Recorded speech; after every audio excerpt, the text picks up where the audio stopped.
Amen. Are we ready? Praise God.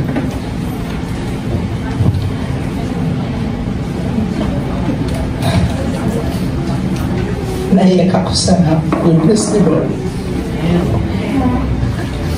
Actually, kaninang umaga pa lang, nagpa-pray kami, Pastor Ben. Iyak na ako ng iyak. Kasi, na-rewind ang lahat-lahat. And thank God, the Lord hear us when we call. Amen? Sabi nga sa Jeremiah 33:3, call unto me and I will answer thee and show thee great and mighty things which you do not know. Hallelujah. Okay? So, ano nakikita niyo dyan?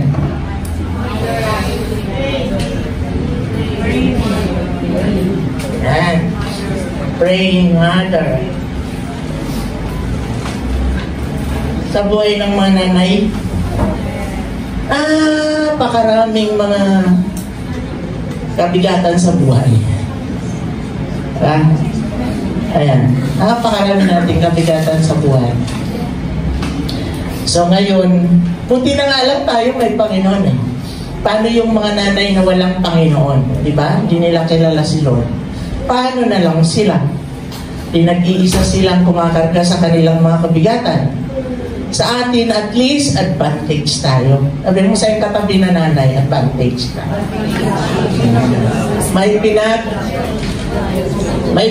Ang tawag doon? May pinagpapasahan tayo ng mga kabigatan natin. Ayan. At yung pinagpapasahan natin ay hindi useless. Di ba? At talagang pag pinasa natin sa Kanya ay magandang nangyayari. Amen? Okay. So, tingnan natin ngayon. Ang ating text ay ayan, basahin pa rin natin yan. Okay? In 1 Samuel chapter 1, verse 9 to 12. May tumababa, di bali. Daanan na lang natin. Basahin natin. When the sacrifice had been offered, yan po ay si Hannah, no? When the sacrifice had been offered and they had eaten meal, Hannah got up and went to pray. Eli was sitting in his chair near the door to the place of worship. Sino ba si Eli? Si priest. Ayan. Hannah was broken-hearted and was crying as she prayed. Broken-hearted. Yak siya ng yak pag siya nananalangin. Lord, all-powerful, I am your servant, but I am so miserable. Servant, I am your servant, Lord, but I am so miserable. Nasa niyo ba yan? Ako, I feel her. Please let me have a son. Pero ako may mga anak naman. Siya about sa son. I will give him to you for as long as he lives, and his hair will never be cut off. Sabi niya. And Hannah prayed silently to the Lord for a long time. Tagal na nanalangin, no? But her lips were moving and Eli thought she was drunk. Talaga si Eli judgmental. Diba? Judgmental. Hannah was praying in her heart. Her lips were moving, but since she did not say the word out loud, yun yung sasabing bulong ng puso. Amen. Yun yung sasabi ko sa mga worship team sa kadaanan. Pati bulong ng puso nyo ay naririnig ng Diyos. Ayan. Eli thought she was drunk. He said to her, "You have had too much to drink." Sobra na ang nainom mo. Nalasing ka na, sabi niya. It is time to put away the wine. Magtigil ka na sa kainom. Hannah answered, "Sir, I have not drunk any wine or beer. I am deeply troubled and I was telling the Lord about all my problems. Don't think I am a bad woman. I have been praying so long because I have so many troubles and I am very sad. Very sad siya. And Eli answered, "Go in peace." Yung blines siya nung priest, "May the God of Israel give you what you asked for." Ayun. "Sir, thank you for being so kind to me," Hannah said. Then she left, and after eating something, she felt much better. Ayun. Kapag natatapos tayong nagdadasal sa Lord, nagagaanan tayo, no? Gumagaan yung ating kalooban.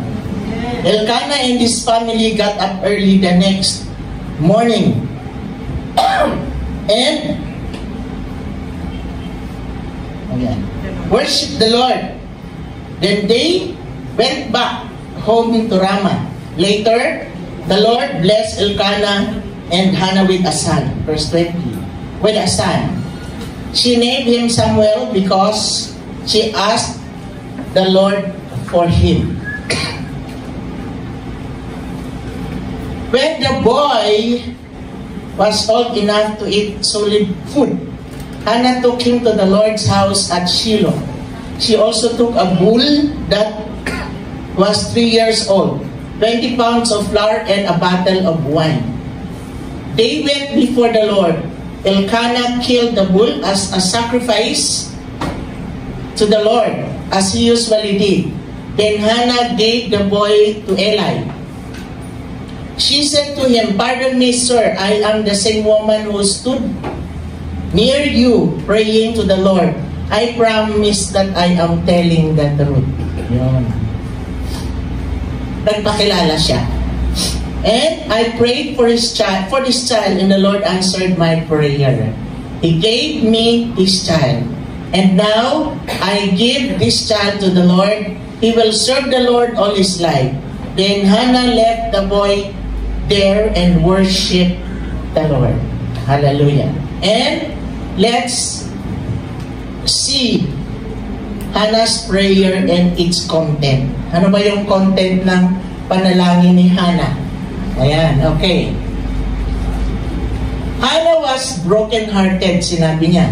And she prayed, she keeps on crying to the Lord.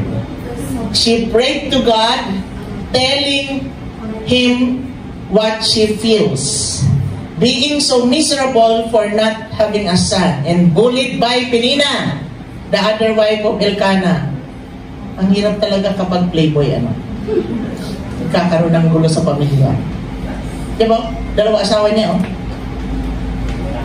si Elkanah, binubuli niya si Hannah, binubuli ni Penina. Yung pangalawang asawa ni Elkanah, kasi hindi daw nagkakaanak. So binubuli kasi yung pag walang anak noon, parang it is a disgrace to them na wala silang anak. No? So, she prayed to God with crying and tears and with a promise. And when she prayed, she let God know what she feels. Ayan. Pinaalam niya sa Lord yung nararamdaman niya. No? Although alam na ng Lord, pero sinabi niya pa rin yun sa Panginoon. And therefore, when you pray, you can tell God what you feel. Amen? Amen. Kapag tayo ay nagdadasal, pwede natin sabihin sa Lord ko ano ang nararamdaman natin. Halimbawa, Lord, galit ako kasi ganyan-ganyan. Sabihin mo, huwag kang magpaka-ipokrito, huwag tayong magpaka-ipokrita sa Lord. Okay lang ako. Diba tayo minsan, pagka tinatanong tayo, "Uy, kumusta ka na sis? Kumusta ka na bro?" Okay lang ako. Pero at the back of that okay, you are not really okay. Kaplastikan yun, di ba? Ako, pag may nagtatanong sa akin, "Pas, okay ka ba?" Hindi ako okay. Kaya sabi ko, hindi ako okay. Kasi yun ang totoo eh. Bakit mo pagtatakpan?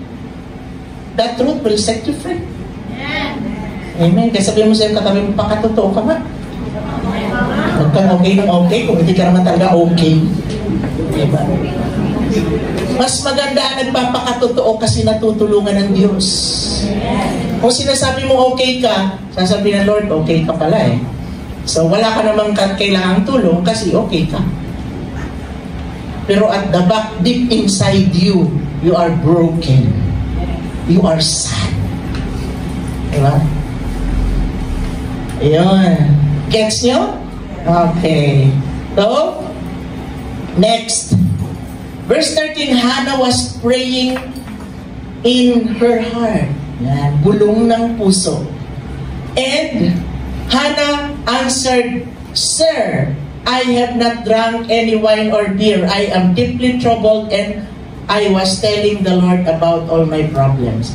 When she prays, she prayed with all her heart and told God about her problems. Sinabi niya sa Lord, although alam na ng Lord yung problema niya, pero ang pinakamalaga ay nakikipag-communicate siya sa Lord. Communication with the Lord. Diba? Nung siya ay nagdasal, with all her heart, sinabi niya sa Diyos ang kanyang mga problema. Therefore, when you pray, do it with all your heart and tell God about your problem. Lord, ito ang problema ko. Ayan. Diba? Sa buhay natin, sino walang problema dito? Taas ang kamay. Wala tayong problema. Sa iba-ibang bagay lang. No? Tayo ay may mga problema. Okay. So, actually, this is my preachimony also. Part 1 yung preachimony ni Mami last Sabbath, and this is a part 2. In her side and sa aking side naman. No? Bakit nangyari sa kanya yun? Okay? Alam niyo si Gemma when she was a child, very close yan sa akin. No? Siya ay laging nasa tabi ko, laging nagkikwento, kwento yan. At nung naoperahan ako, ay nag-absent yan. Hindi yan pumapasok sa school para bantayan ako. Ayan. Nung nagkasakit ako ng ilang buwang sobrang hilo, grabing hilo yun. Ang hirap pala ng ganun, kahit umupo ka lang. Hindi pwede.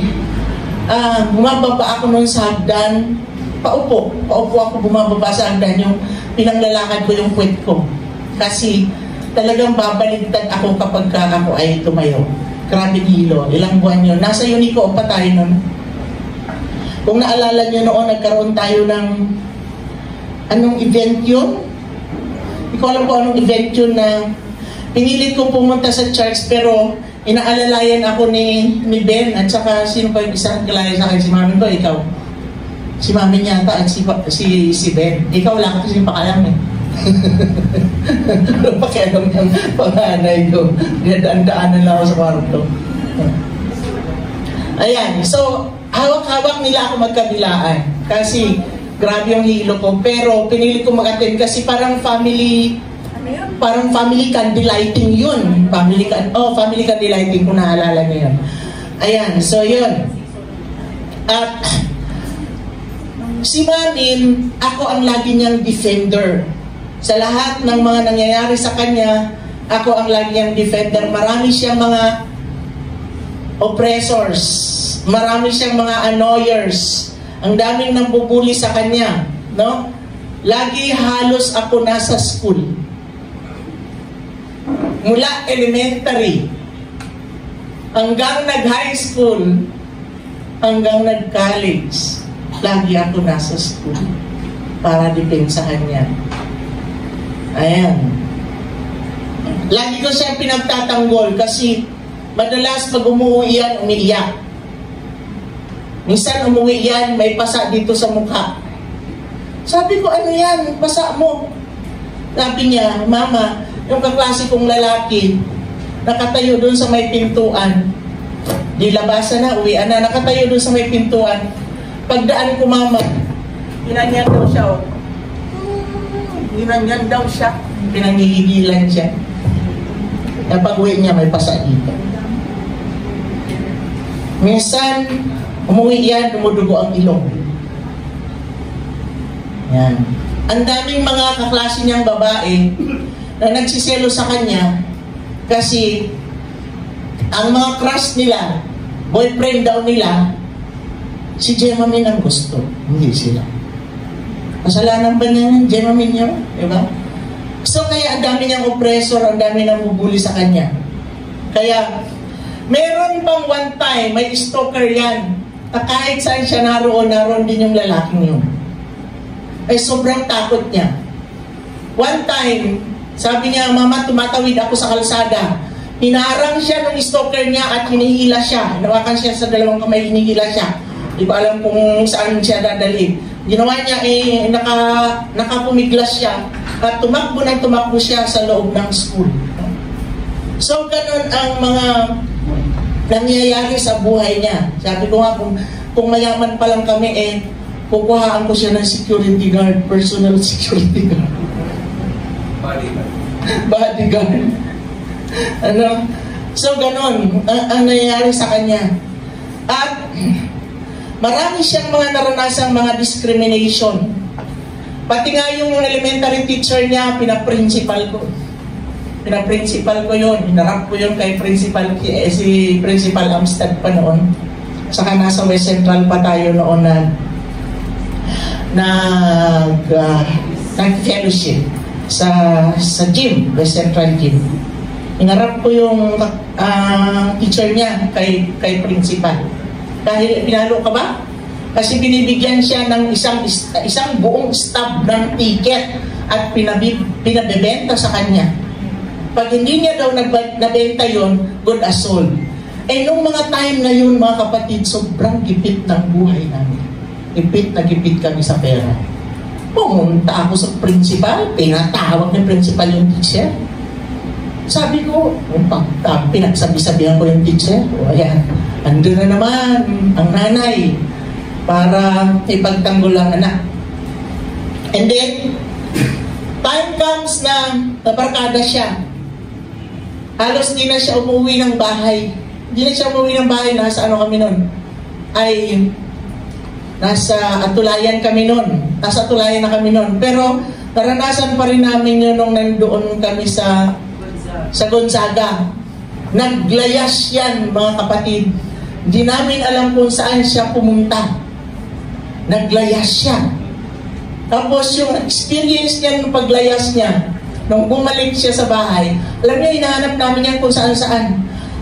Ang sasakyan pa namin noon ay yung Kia. O di ba yung Kia, kakarag-karag na kasi ang tagal na noon. Umulan man, bumagyo, gabing-gabi kahit ating gabi.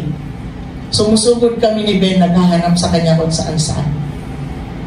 Peña Blanca, sa Igig, mga sulok-sulok na lugar.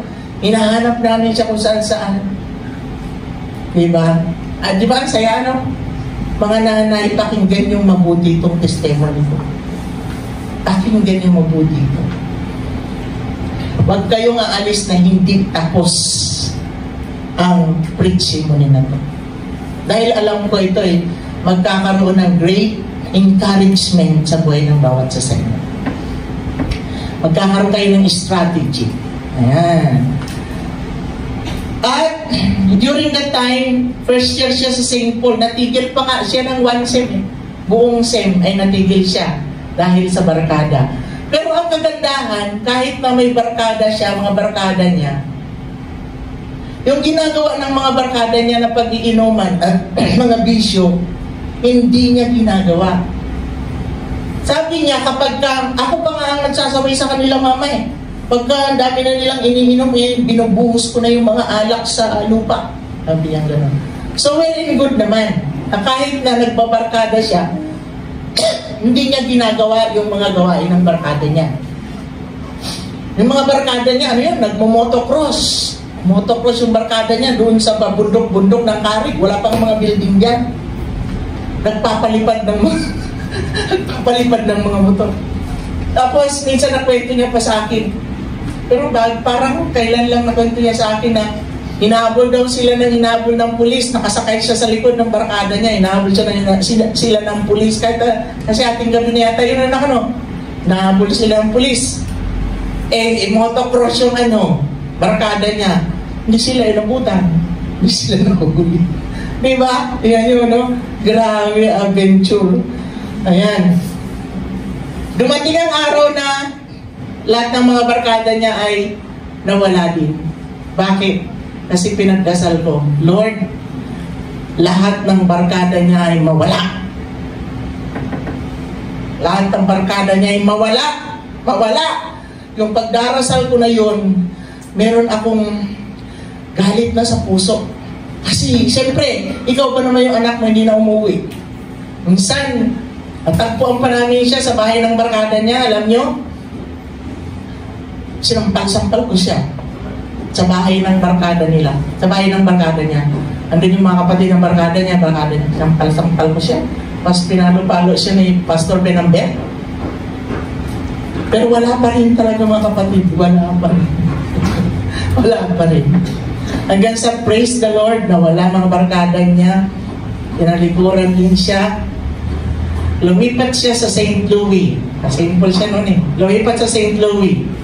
Ginamayan ko na naman siya. Ginagawa ko sa kanya, hatid sundo. Alam niyo ba yung motor namin noon na blue, na Wave?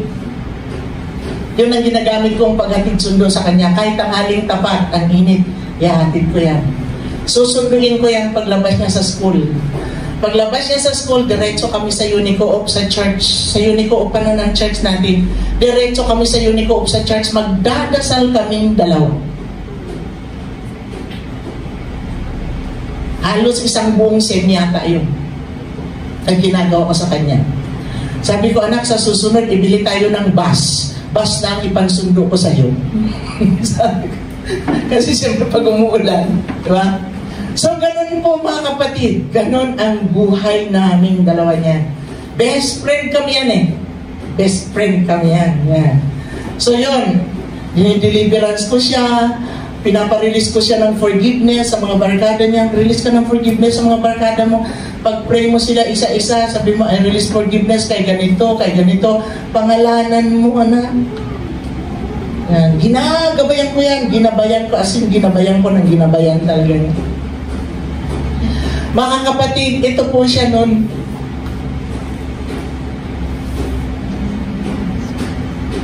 Kita nyo naman. Di ba? Sabihin nyo nga, di mamin, ibalik mo. Balik mo ang kaseksihan. O yan yung 5 band nila, kasama si Brother David at saka si ate niya ang 5 band, jamming concert, Pilipinas Got Talent, August 16, 2011. Siya yung nag-entrance ng sino na yun? Si Jovert? Si Jovert ba yung singer na ang taas ng boses na lalaki? Jovert. Ayan. Siya yung nag-entrance. Yan. Okay. Siya yan mga kapatid. Tingnan nyo naman. Kaya ini-stop, di ba? Sa ano yan? Sa UCV. Ayan, sa UCV yan. Ayan, okay. At dumating ang araw na na-persecute din siya sa St. Louis. Alam niyo kung bakit? Kasi ang kulay ng buhok niya ay natural na medyo brownish. Ngayon, hindi siya pinapapasok ng gwardya kasi may kulay daw ang buhok niya. Natural na kulay ng buhok niya yun. So yun, ang ginagawa ko, pinapaitin po ang buhok niya. Yung nag-umpisa siyang nakukulayan ang buhok niya, nasira-sira ang buhok niya sa kakukulay eh. Pinapaitin po ng gusto ang buhok niya para pasukin lang ng gwardya. At isa pa yung presidente na yun, si Pata. Kilala Mr. Melchior. Si Pata. BP, BP. BP ng St. Louis. Alam nyo? Isang persecutor pa yung sipin mo, BP ng school. Walang kasalanan yung anak ko. Pinag-iinitan nila, hindi ko maintindihan, ba't pinag-iinitan nila yung anak ko? Kahit saan magpunta, pinag-iinitan nila yung anak ko. Ayan. No? Ngayon, naka-enroll na to. Tapos ano ba yung, bakit ano ba yung nangyari na Iyak ako ng iyak sa harapan ng BP na yun. Pero never niya kaming pinagbigyan sa pakiusap ko. Ako na nga, magulang na ako nakikiusap. Siyempre, sa sama ng loob ng anak ko, nakabayad na siya ng tuition fee, ha? Hindi na siya pumasok. Hindi na natuloy na pumasok. At, isa pa, ayaw ibalik ang bayad. Hindi pinalik sa amin binayaran. O, di ba? Ang saya. No? Galing. Ayaw balik yung bayad. Dahil sa dami ng mga pangyayari sa kanya, nag-decide siya lumipat sa Maynila. At lumipat siya sa Maynila. Bago siya pumasok, bago siya nag-aral doon, pumasok muna siya ng modeling, mga kapatid. Masok siya ng modeling from Camyas, looban ng Camyas. Mag-jeep kami, papuntang MRT. Tapos may MRT kami, MRT. Tapos bababa kami doon sa West Ave. Sasakay kami papunta ng Fairview, SM. Pagkalayo-layo, mga kapatid, pinalalayan ko. Sa lahat, dinamayan ko siya. Kahit sobra na akong napapagod noon, pero hindi ko sinukuan niya. Lagi akong nandyan sa presensya niya para alalayan siya. Para gamayan ko at pagbigyan ko doon sa gusto niya, magmo-modeling siya. Kasi para makalimutan niya ang lahat ng mga nangyari sa buhay niya. At least, bumalik na sa amin. Pero grabe mga kapatid, grabe talaga. Sa bawat session, ilang session yun in a week? Anak? Ilang session yun in a week? Ayan, alam mo ba yung lakad? Sampul ka nga ng lakad, pero hindi na bagay sa'yo ngayon, no? Hindi na bagay sa'yo. Yung charm mo na yata ang nauuna ngayon. Yung mga lakad ng ganyan-ganyan. Ako naman taga-video naman ako. Tapos modeling pa sila naman sa SM Bulacan. Sama na naman ako. Kung saan-saan ako nakakarating dahil dyan saan ako, mga kapatid. O nagmamodeling sila noon ng mga damit. Ano pa yung mga minomodel nyo noon? Ha? Buhok, ganun. Nagmamodeling na yan. Ang mga SM, no? Ayan, lagi kong sinasamahan yan. Para lang gamayan ko siya, para lang makalimutan niya ang mga nangyari sa buhay niya. Ayan. O, yan na. Mga picture. Hindi ko mahanap kasi, alam ko na corrupt na yung old file ko, na corrupt na. Hindi ko mahanap yung mga rampa nila sa modeling. Pero ito mga picture niya lang ito, dito pa to sa tuki. Ayan, yan ang isang model din, no, yung sa likod niya. Plus size model. Ayan.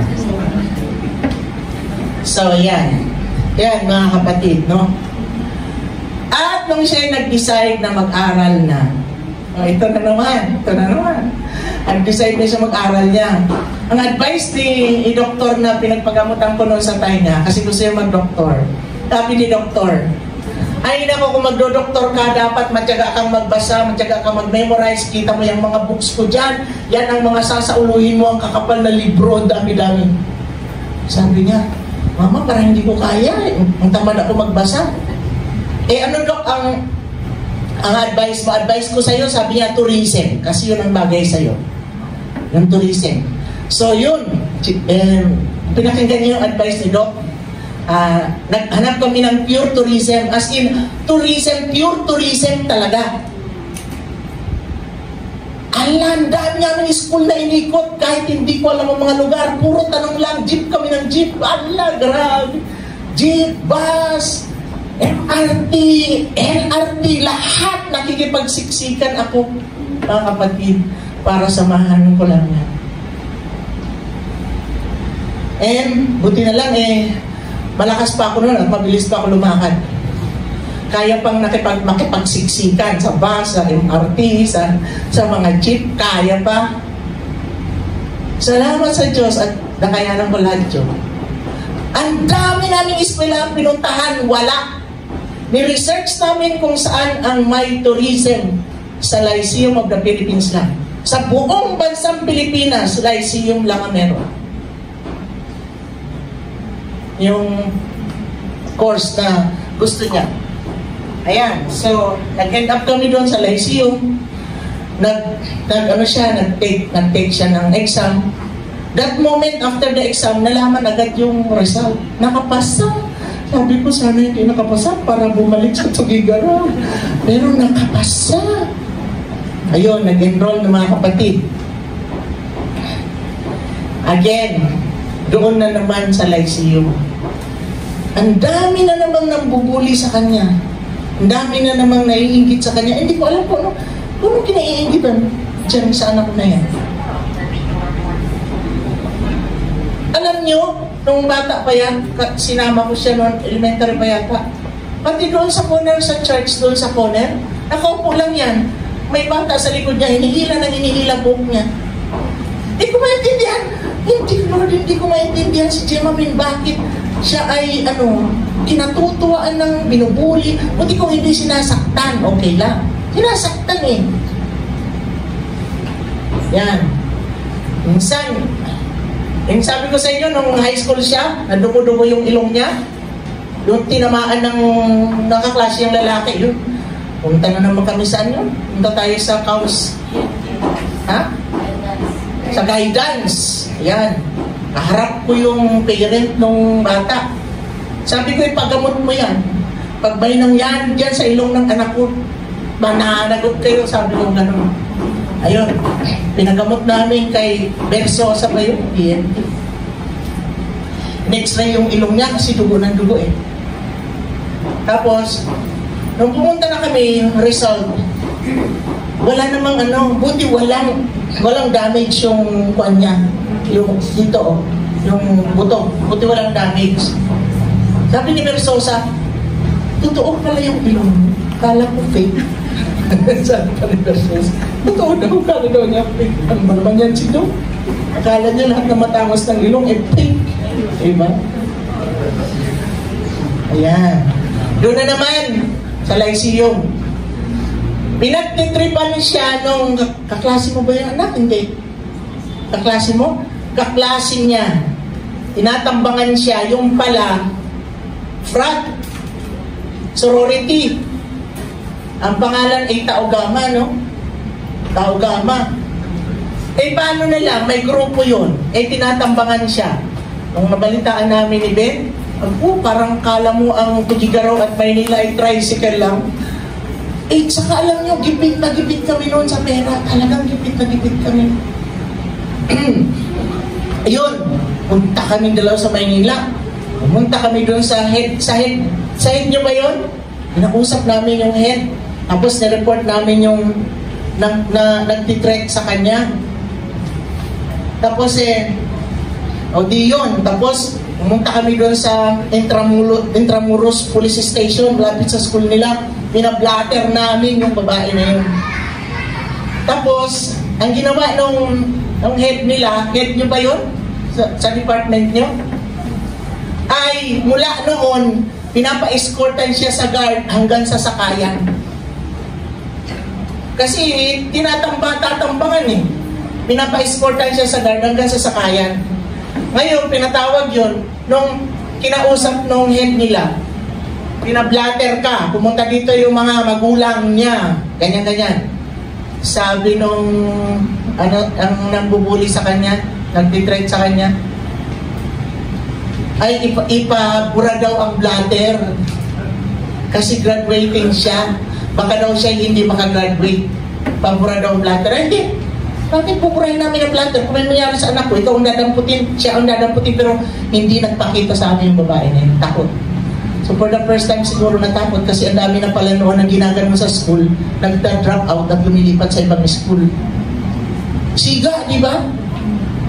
Siga eh. Hindi namin pinabura yung blatter. Natakot siya, tinigilan niya si Gemma Min.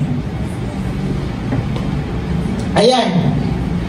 Nung graduate na naman siya, malapit na graduation, meron na naman siyang teacher na ayaw pumirma sa clearance. Kompleto naman siya. Di ba nasabi niya na pati teacher niya doon, ayaw siyang pag-graduating. Pati teacher niya doon, yung isang teacher na yun, naiinggit sa kanya. Kasi sinasabi na, nasa yun na yung lahat. Ayaw siya pag-graduating. Sipin mo yun, wala ka dahil-dahilanan. Pati mga teacher, gano'n na ginagawa sa kanya. Yan. So, praise God at hindi ko alam kung anong ginawa niya. Bakit na napermahan? Nakagraduate siya. O, tiram pa na doon sa taas ng entablado. Eksakto nandun yung teacher na yun. Nag-aabot na, inaabot siya ata, diploma o whatever. Sabi daw ng teacher sa akin, dito ka, di ba? Hindi ka nakatagraduate. Ginanon pa siya. Di ba? Ikaw kaya ang may karanasang ganyan. Sa lahat ng lugar, sa lahat ng school, ikaw ay binubuli. Ikaw ay inaapi. Ikaw ay sinasaktan. Ano kaya ang may tatanim sa puso mo? Diba? Di ba may tatanim sa puso mo? Anger, hatred, rebellion. Nagkaroon ng entry point lahat yun. At kami naman ni Ben, para lang siya ma-save sa lahat ng mga bagay, mga barkada, at para lang mapagbigyan namin siya at makalimutan niya yung mga nangyari sa kanyang ganon. So doon na siya nag-aral talaga sa Lyceum hanggang makagraduate siya. 3 beses bayaran, bawat isang bayad, 40,000 to 60,000. 3 bayaran sa isang taon. Lord, pera pa yung boarding, pera pa yung allowance, di ba? Saan ka pulutin? Saan ka pupulutin? Grabe sa akin. Pag nag-text na yan, pa! Oh, yun lang, pa! Pag nag-text na yan, pa! Pinakabahan na kami dalawa. Ano kaya namin ito? Saan naman kaya tayo po ito? Saan ka? Oh, ala! Advance siya sa office nila. Advance siya ng advance. Pa! Oh, yun, pag nag-text na ng pa yan. Walang ma. Minsan meron. Tapos sinasagot ko, bakit ba ma? Ba't sabihin ko anong gusto mo? Ma! Ano? Nahulaan ko yan. Pero nung nag-aaral pa lang siya, nagbabayisal na rin siya ng cellphone para matulungan niya yung sarili niya sa allowance niya. Nagra-racket na rin siya, mga ganun-ganun. Madiskarte yan eh. Ayan. So, pero, isa pa, nag-OJT pa pala siya, mga kapatid. OJT siya sa... Ayan, ganyan kami ka-close. Kahit saan yan, naroon ako. Sinamahan ko pa yan sa boarding house niya. Ilang linggo ako doon, tumira sa kanya. Ayan. No? Ayan, nag-OJT pa yan dyan, no? Na Kings Dominion, Virginia. Yung pinakamalaking yun? Amusement park. Ayan. Ayan. Dyan, nag-OJT yan dyan. Ang grabing hirap ng OJT niya. Ayan. So, bago siya na-aprobahan, ayun, kasama na naman niya ako sa interview at nag-submit kami ng mga requirements para siya ay makapasa. Maraming requirement, tapos may interview. Nandun ako habang in-interview siya, tinuturuan ko. Buti hindi nagagalit yung nag-i-interview sa kanya. No? Yan. Pinapatawa ko lang, parang ano. So, praise God at nakapasa naman siya at natuloy all out, sinuportahan namin. Ako, by my presence, at saka si Ben naman, by finances. Kaya kung saan-saan maharap yan, utang dito, utang doon, yan, advance dito, advance doon, dahil sa ganun nga. Kaya, ay, hallelujah. In short, thank you Lord, at nakatapos siya, pero ilang taon na siyang tapos. Kami ni Ben, hindi pa tapos.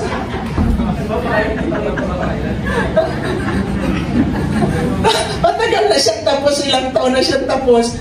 Kami ni Ben, hindi pa tapos. Grabe mga kapatid, grabe. Pero no choice tayo mga magulang para sa ikakabuti ng ating mga anak. Ang isa sa pinagpapasalamat ko, na ilayo siya sa mga barkada, na wala ang mga barkada niya. At may pinito pa sa akin yan. Muntik na siyang ma-rape. No? Grabe, hindi ko alam. Dami yung naranasan sa buhay. Kaya siguro, sunog pa. Tapos may naghagis pa ng bomba sa inyo, ano? Sa may gate nyo, ano? Ha, Diyos ko, ang dami. Tapos, dumating pa sa point ng buhay niya, ang ulam niya pag kumakain siya, chichirya. Wala pera eh. Chichirya. Ha? So, yun. Nasa niya yun. Nakarating ako doon sa boarding house niya. Sabi ko, Lord, Diyos ko, kayang tiisin ito ng anak ko. Nakita ko yung sitwasyon, nakita ko. Sabi ko, hindi ko kaya yung tumira dito. Pero kinaya niya eh. Ginusto niya sa Maynila eh. At last, praise God, nakagraduate din.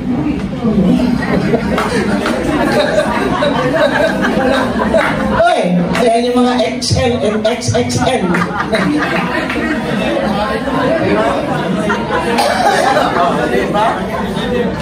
Pares pa kami ng damit. Oh, saan pa kayo niya? Diba? Saan pa kayo niya? Yan. So, di ba? Ganda. Ayo, hindi natawa kayo. Okay, so nakatapos sa pag-aaral, nag-business. Kasi nakatanim pala sa utak niya na ang pera ay nasa business. Wala sa pagiging empleyado. Nag-business. Kasi ayaw niya mag-employ dahil ayaw niya nang may boss siya.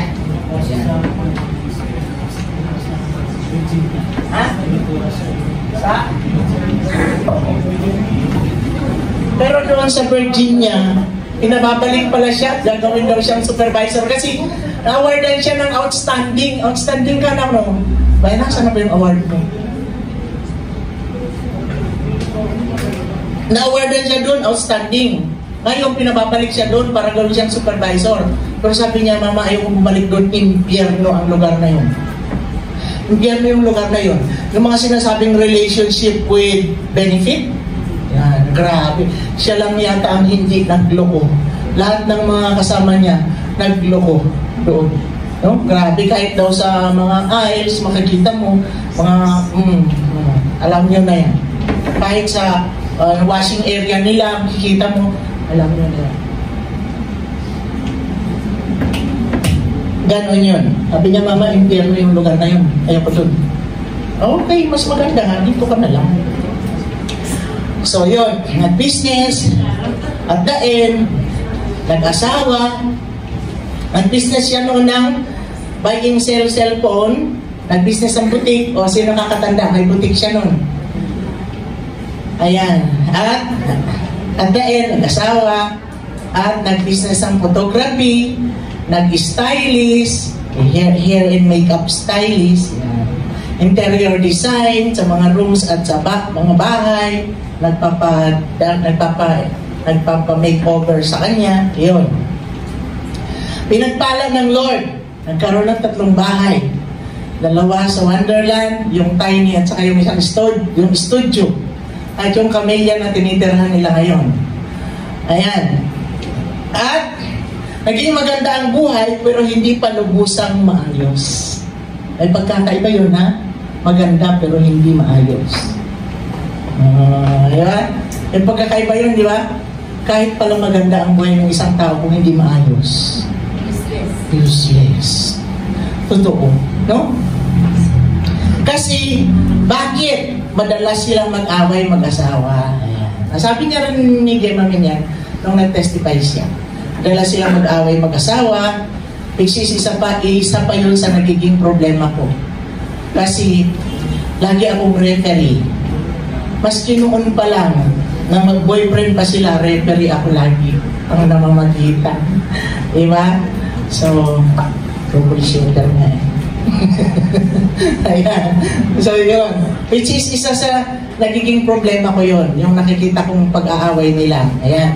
Nagkaanak, miracle baby, ito Biaos, ang aming apo. Okay. And tuloy-tuloy daloy ang magandang negosyo.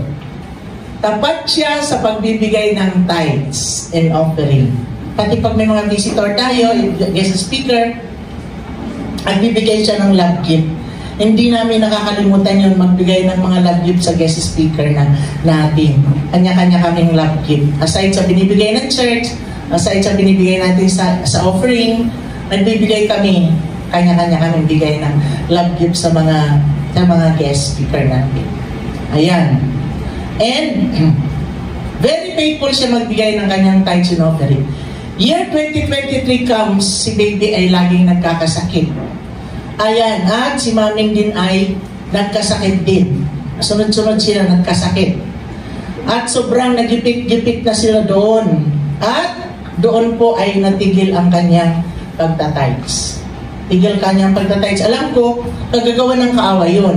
Bakit nagawa ng kaaway yun? Kasi may entry point. Alam ko yung entry point ay yung madalas nilang hindi pagkakaintindihan mag-asawa.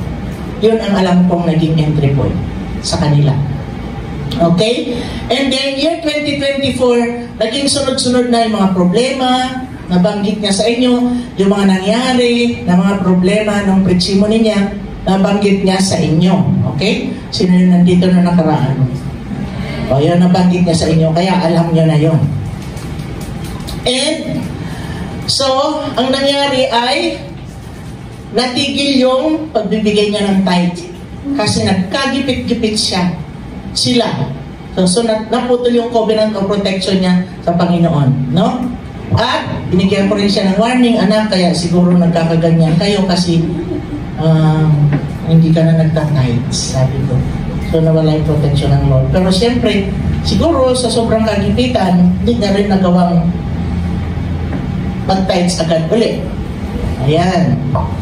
And hanggang sa dumating ang point na siguro sa dami niyang mga heartaches, sa dami niyang mga problema, sa dami niyang mga stress sa buhay, pati ako, naging kalaban niya.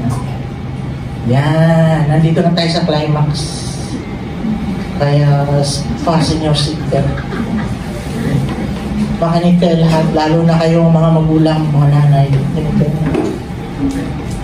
Dumating ang point na pati ako ay hindi niya na ginala.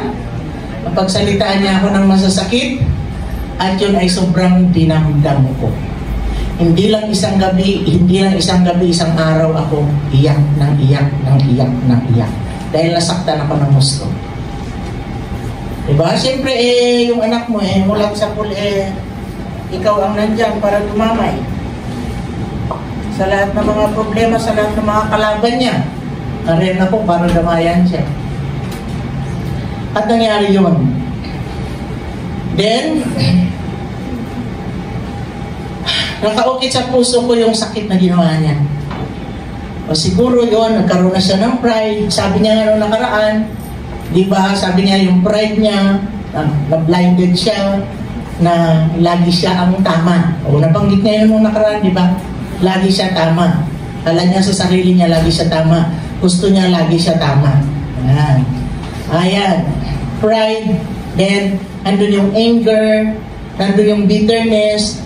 Hindi pa, pag marami na kasing pain ang, pag patong-patong na kasi ang pain sa puso mo, hindi karaka-raka agad na makakalis yun.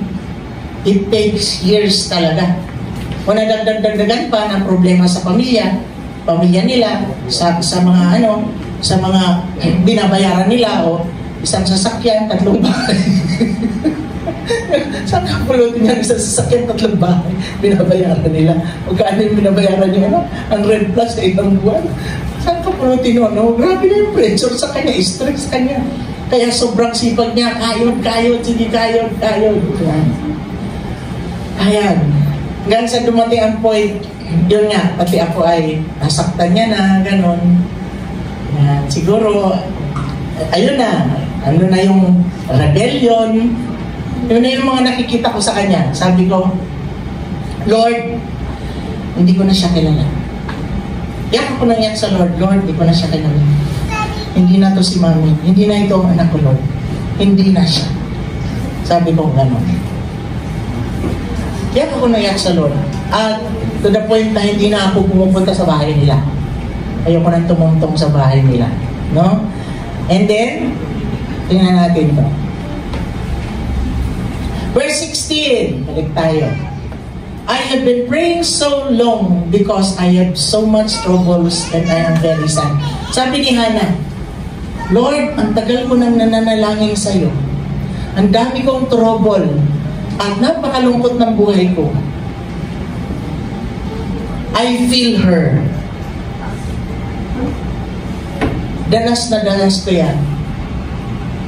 Nananalangin palagi pa ulit-ulit para sa anak, para sa pamilya, para sa church. Ang daming trouble sa buhay. Sobrang lungkot ng buhay ko. Naranasan ko yung mga kapatid. Akala nyo ang saya-saya ng buhay ko? Kung kayo kaya ang maging ako, hindi ko alam kung kakayanin mo. Sobra. Grabe. So she prayed for so long. She waited patiently for God to answer her prayers. Hannah never gives up praying.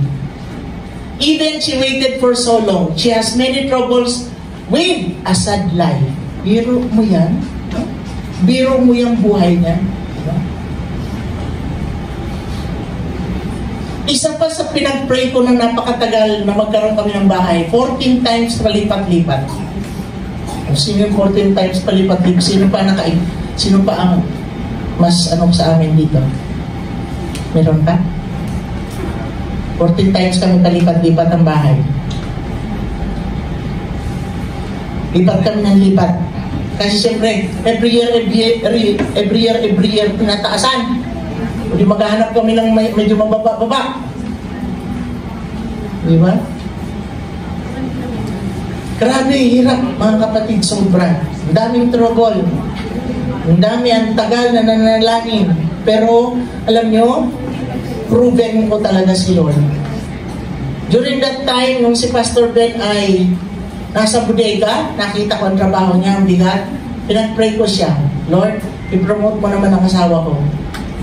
Pinag-pray ko siya maging salesman. Imposible na maging salesman siya kasi hindi siya tapos. Ang qualification, college graduate. Mga kalaban niya pa, cum laude. Dami nag-a-apply. To God be all the glory. God answer my prayer. Naging salesman siya. 6 months, provisionary. Hindi siya kumukuta. Nangangapa siya. Hindi niya alam yung strategy. Sabi niya, pabalik na ako sa bodega. Sabi ni boss, wala ka nang babalikan, Ben. Oo, walang babalikan. Pinag-pray ko naman. Di ba yung kwento ko sa inyo? Yung pastor Linesco. At yun. For that 6 months na hindi siya kumukota, hindi niya alam paano ang strategy. From June to December, mga kapatid, sobra-sobra pa siya sa kota. And for that first year, naging, naging achiever siya. Nagkaroon ng award na achiever. Samantala, ang tatagal na ng mga salesman na iba, hindi pa nakakukuha ng award na achiever. O, diba? Grabe si Lord, no? Perhaps the prayer, the power of the mother's prayer. Ito na naman. Dito na sa nakaraang company. Yung kanilang presidente dyan, daming pinapangako sa kanya kung saan siya nilalagay, tapos pinapangkupuan ng ganito, Ben, ganyan, Kuya Ben, patapos sa ganyan. At syempre, nagsusumbong siya sa akin, kinikwento niya sa akin. Alam niyo, pinanalangin ko, Lord, tanggalin mo yung presidente niya. Sabi niya, imposible ang panalangin mo, uy. Imposible ang panalangin mo. Hindi yan mangyayari. Kasi walang ipapalit, walang hahawak. Tsaka tali-talino niya ni Sir. Wala silang makukuha ang kagaya niya. Hindi. May imposible sa Lord. Lord, tanggalin mo. Tinan mo ang ginagawa niya kay Ben. Sabi ko, sumusobra na siya. Naabuso niya yung asawa ko, Lord. Tanggalin mo siya. Mga kapatid, natanggal. May imposible ba sa Lord? Lalo pag wala kang ginagawang masama, inaapi-api ka, inaabuso ka, tinitig advantage ka. Galing ng Lord ang bulungan niyang puso. Pinatanggal ko sa Lord, tinanggal ni Lord. Sabi pa sa iyo eh. Di ba? So yun, praise God. Okay. And never give up praying, especially for your children. relate. Even though as if nothing is happening to your prayers, never give up. Hallelujah. Kanina pinagdarasal ko yung mga kapatid dito na may concern sa kanilang mga anak. Iyak ko na iyak. Lord, si brother ganito, si sister ganito. Iyak ko kanina, iyak ko na iyak sa Lord. Habang binabanggit ko yung mga pangalan nyo na alam ko may mga problema ko sa anak mo. Iyak ko na iyak. Kasi I feel you. I feel you, parents.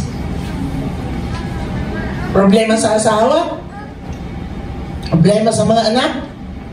Tagal yun ang pinagdarasal mga anak nyo? Wala pang nangyayari, wala pa kayo nakikita. Never give up. I feel you. Hello?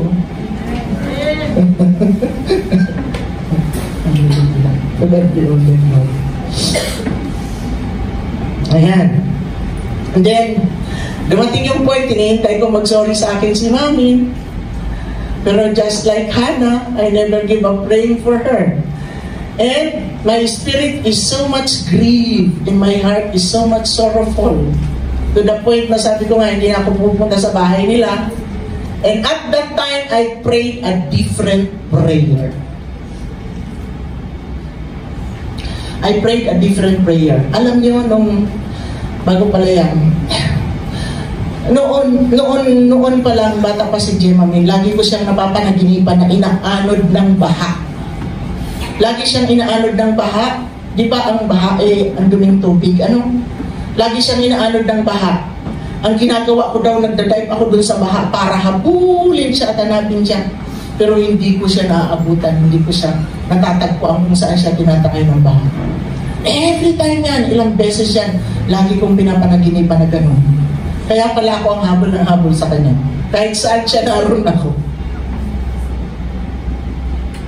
Grabe tayo mga nanay, Susuko natin ang mga buhay natin para sa ating mga anak.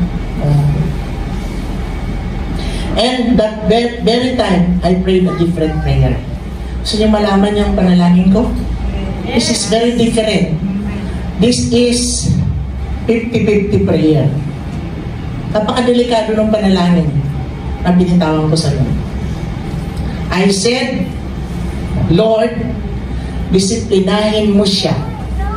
Disiplinahin mo sila. I-deal mo siya. Kahit na sa pinakamasakit na paraan na hindi niya makakalimutan sa buong buhay niya, binibitawan ko na siya. I prayed that kind of prayer. But Lord, protect Baby Os. Protect him. Sipin mo yan, anak ko, binitawan ko. At sinabi ko sa Lord, disiplinahin mo ng pinakamasakit na pagdidisiplina na hindi niya makakalimutan sa buong buhay niya.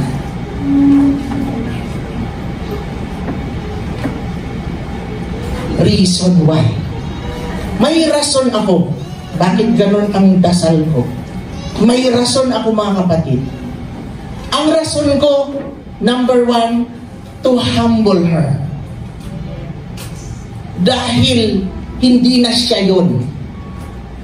Hindi na siya yung anak ko. Iba na siya. Number 1 reason to humble her.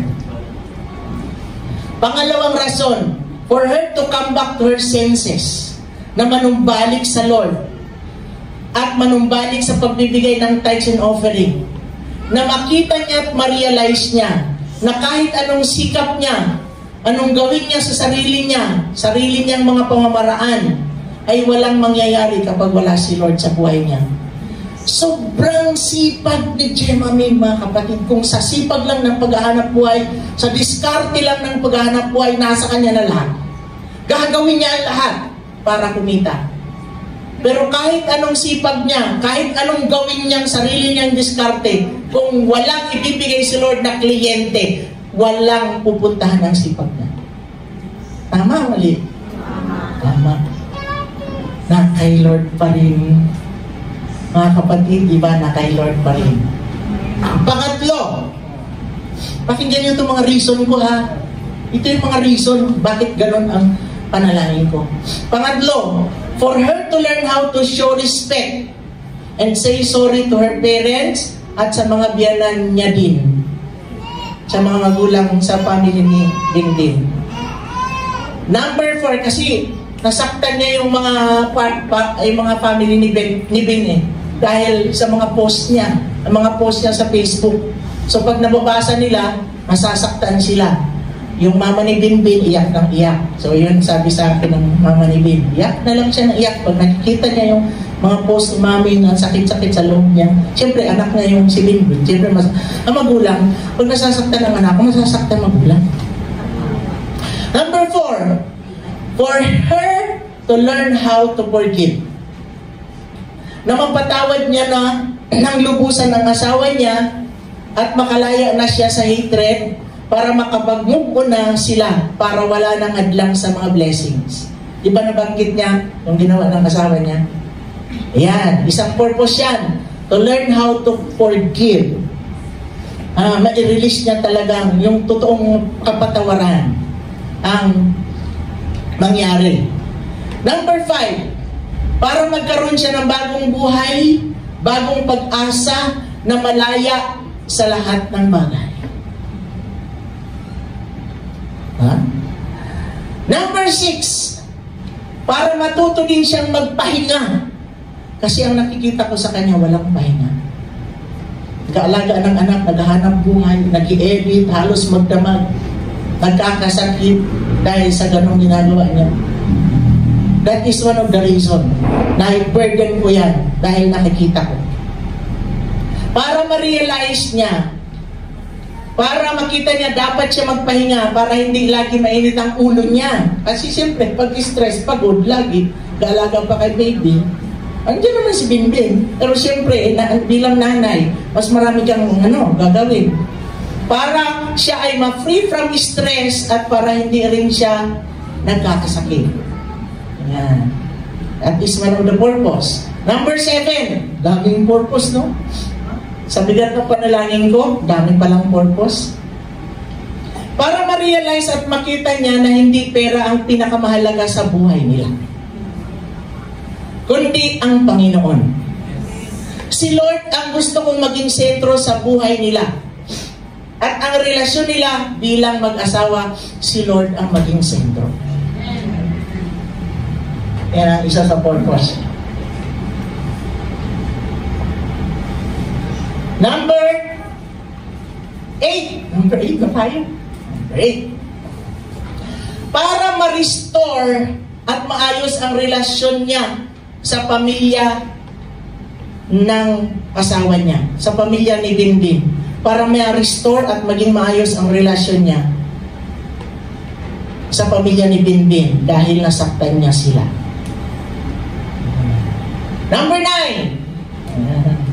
Para matuto sila mag-pray in agreement at mag-devotion upang sila ay lumago sa spiritual life at maging magandang huwara ng anak nila na nakikita ni Os na sila ay nagpipray at nagdi-devotion together. Maganda ba yung purpose?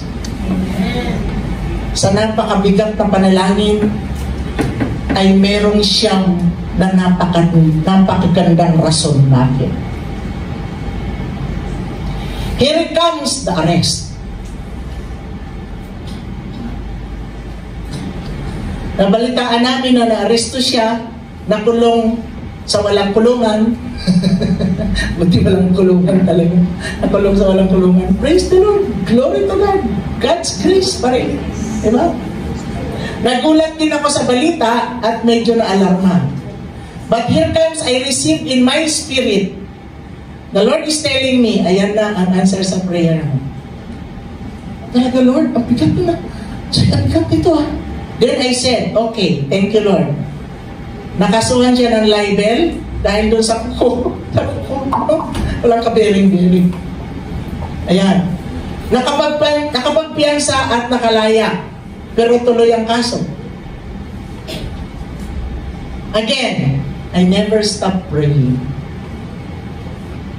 Lord, sabi ko, okay lang yan. Okay lang yan, Lord. Kung yan ang paraan to humble her, okay lang yan. Para makita niya na wala siya magagawa sa sarili niya. Para makita niya na helpless siya without God. Na wala nang makakatulong sa kanya talaga kundi ikaw na lang. Diba sinabi niya yan nung nakaraan? Na helpless siya. Wala na siyang matatakbuhan, walang pwedeng tumulong. Si Lord lang ang pwede. Ayan. Never stop praying, I said. Lord, okay lang yan. But I pray, pakinggan niyo ulit ang panalangin ng magulang. I pray and plead to you na huwag mo pa rin siyang pabayaan. Huwag mong hayaan na makulong siya. Sabi ko sa Lord. Kasi, awawa si Baby Os. Ayokong mawalan ng nanay si Baby Os habang lumalaki. Paano siya lalaki ng walang ina? Walang gagabay sa kanya. Iba kasi ang gabay ng tatay sa gabay ng nanay. Tama? Isipin mo 6 years. 6 years to 8 years? 6 years to 8 years. 2 years old si Baby Os. Sa 6 years na mawawala yung nanay niya, anong mangyayari sa kanya? Diba? Isipin nyo nga, sa 6 years na walang nanay, hanggang 8 years lang siya, pag 8 years na si Os, saka lang siya lalaya, kilala pa kaya siya ng anak niya? At ano na kaya ang kinalakihan ni Os? Wild child na kaya siya? O ano na kaya ang mga natutunan niya? Diba? Sabi ko, Lord, hindi ko pa rin pinapayagan na makulong siya. Every day and night, I'm praying for their protection. At yung mag-asawang nagkaso sa kanya, ang prayer ko dun sa mag-asawang nagkaso sa kanya, Lord, give them no peace. Hanggang hindi nila i-atras ang kanilang demanda. Hanggang hindi sila pumayag sa settlement na gusto nila maamin. Give them no peace. Convict them with a strong conviction na magpag-settle sila. Na pumayag sila. Yun. Sa akin, puro prayer lang. Sabi ko din, tara, punta tayo sa arraignment. Pagdating tayo, wag na, ikaw na lang. Wala man tayong magagawa dyan. Nandun lang ako, at peace ako. At peace ang heart ko. Kasi nauntindihan ko na, pinaunawa sa akin yung Lord. Sabi ko, Lord, hindi ko pinapayagang makulong ang anak ko. Sabi niya pa nga, tinan mo, anak ng pastor na kulong. Dahil sa kuko lang, no? I plead this case in the courtroom of heaven, Lord. Hindi ko pinapayagang makulong ang anak ko. Alam ko pag didisiplina mo yan sa kanya, pero hindi ko pinapayagan na mangyari yun sa kanya. Hallelujah! And 1 Samuel 1:27, I prayed for this child, sabi ni Hannah, and the Lord answered my prayer. He gave me this child. The Lord remember Hannah, her anguish, and He listens to her heart's cry, and He answered her prayer. Do the Lord answer my prayer? Tingnan natin kung tinugunan ng Lord ang aking panalangin.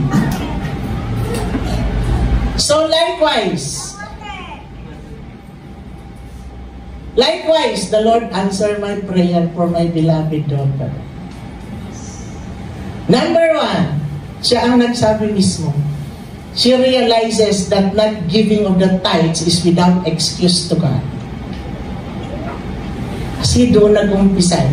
Doon sila napasukan ng kaaway. Nawala ang protection nawala ang covenant of protection. Diba sinabi niya? Sinabi ng Lord, no justification. Yeah. Not giving of tithes is without excuse to God. Na-realize na yun. She came to her senses that without God, they can do nothing. Amen? Our relationship was restored. She was humbled by the Lord and learned how to say sorry. Diba? Nag-sorry siya sa mga parents sa family ni Binbin. Sinabi ko rin yun sa kanya, anak, Pati sa mama at papa ni Ben, mag-sorry ka kasi nasaktan mo sila. Alam ko yung nasaktan mo sila kasi sinabi sa akin ni mama niya na iyak na lang siya ng iyak kapag ganyan, nag-aaway kayo. Mag-sorry ka rin sa praise God at nangyari nga yun, no? She was humbled by the Lord and learned how to say sorry. And she learned how to forgive and become. Kasi noon mainitin ang ulo niya, pero ngayon medyo nagkaroon siya ng kalmadong utak. Nagkaroon siya ng kalmadong na pag gusto niya na magalit, huwag kang magagalit, sabi niya, praise the Lord. Diba? No? She learned how to forgive and to become. Ayan. And restored her relationship to her husband and to the family of her husband. Hallelujah. And by force, she rested from her business and work. By force, wala siya magawa. Hindi siya makapagtrabaho. Because of feeling trouble always, no peace, and always fearful. And because of that, she realized that her husband has the ability to work and support her, and she appreciated him much. You see? Isa yan sa panalangin ko. Nahayaan niya si Binbin na magtrabaho kasi siya ang tatay. Siya ang dapat naghahanap buhay sa kanilang pamilya. Na-realize niya, kaya pala ng asawa niya eh. Na-paralyze kasi siya eh. By force! Ginawa ng Lord yun sa kanya. Di bumanat yung asawa niya. Naghanap buhay. Kaya pala eh! Kaya pala. Kaya hayaan mo si Binbin maghanap buhay. Kaya pala eh. Diba? At mas lalong natuto din si Binbin. Diba? Ayan, nakita niya na yung asawa niya hindi siya pinabayaan. Total forgiveness. Relationship of this couple restored. Di ngayon nagmamahalan na sila. Hindi na sila nag-aaway. Diba? At hindi ko alam kung tama yung plano nila na gusto na nilang magkaroon ng kapatid si Os. Hindi ko alam kung tama yun, ha?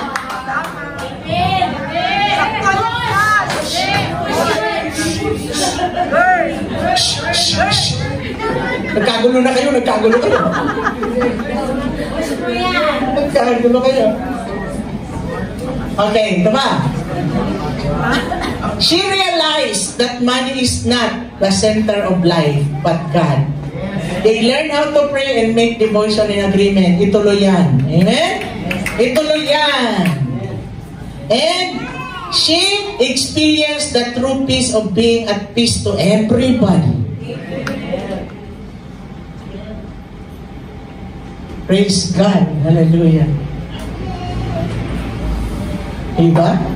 Kapag ang bigat pala ng panalangin mo, talagang iringin ka ng Lord. At may rason.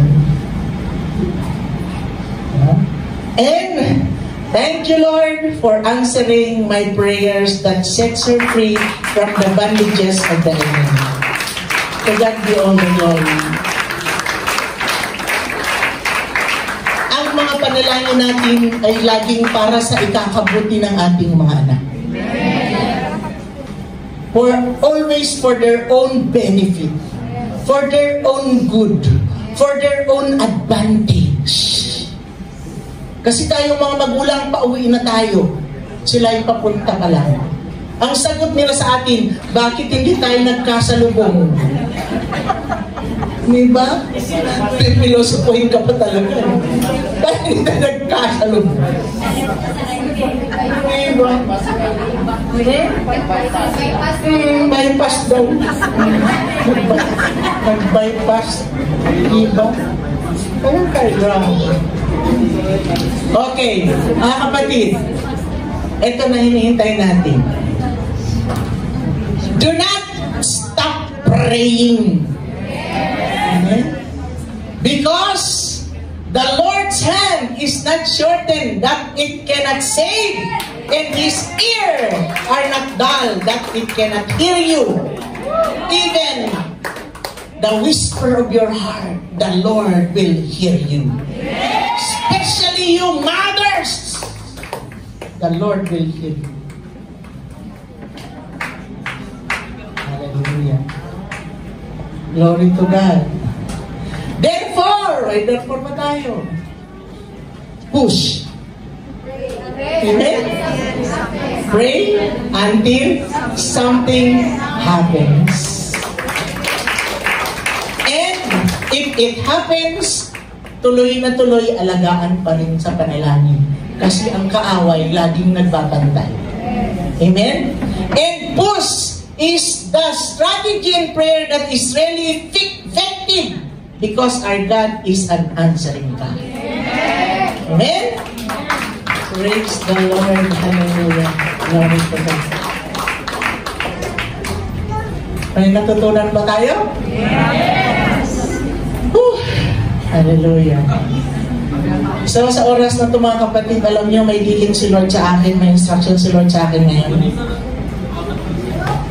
Lahat ng mga magulang na may problema sa anak, lahat ng mga asawa na may problema sa asawa, pwede gumigera kayo dito, pagpapray ko lang kayo.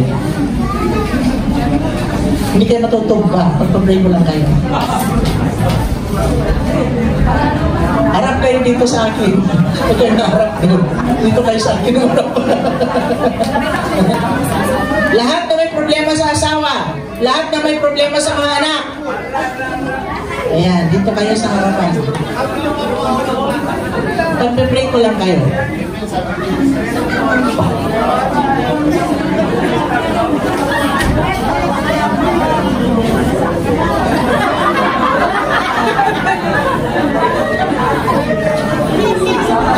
Worship team, please come. Please sing the song Wamay.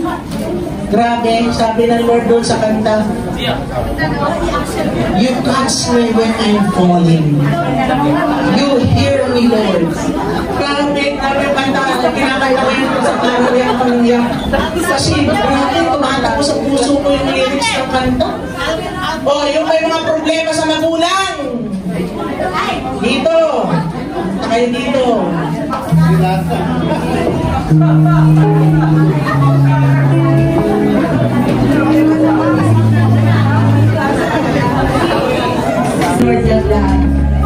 Lord, thank you that we know and believe that you are hearing and listening to this brethren right now who are here in front.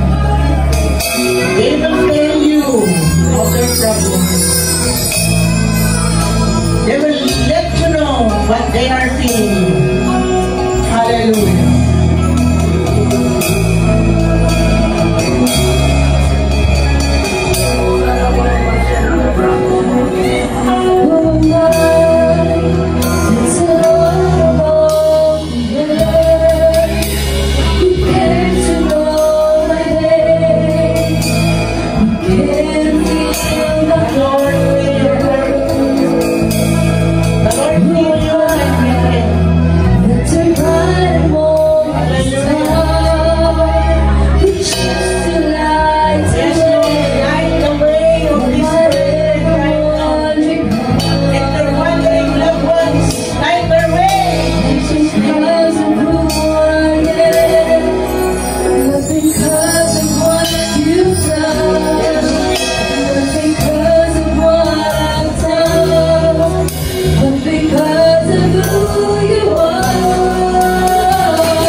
lift up my hands towards His brethren.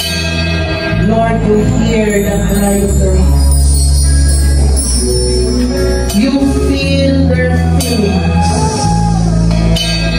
Nabanggit nila sa iyo, Panginoon, ang kanilang mga problema. Kasabi nila ang mga taong concern. Inaas nila sa iyo, Panginoon. Nalalaman mo silang lahat. Father God, I agree with their prayers that you listen to them. Listen to their cry. Answer their cry. Answer their prayers, Lord Jesus Christ of Nazareth. Thank you that we know and we believe, Father God. And we are awaiting for the answer of your prayers. We plead all these prayers in the courtroom of heaven. Lord, we pray na ito'y tatatakan mo ang mga panalangin nila. Tatatakan mo, Panginoon, ng approve. Approve in the courtroom of heaven. Thank you, Lord, sa lahat ng mga kaksong tinaas nila sa courtroom of heaven. You are the just God. Thank you so much for giving them justice. Justice to their family. That justice will be turned into good. That the evil plan of the devil against their loved ones, you will turn it into good. Likewise, you answer the prayer of Hannah. And now, Lord, I decree and declare that you answer their prayers. Thank you so much.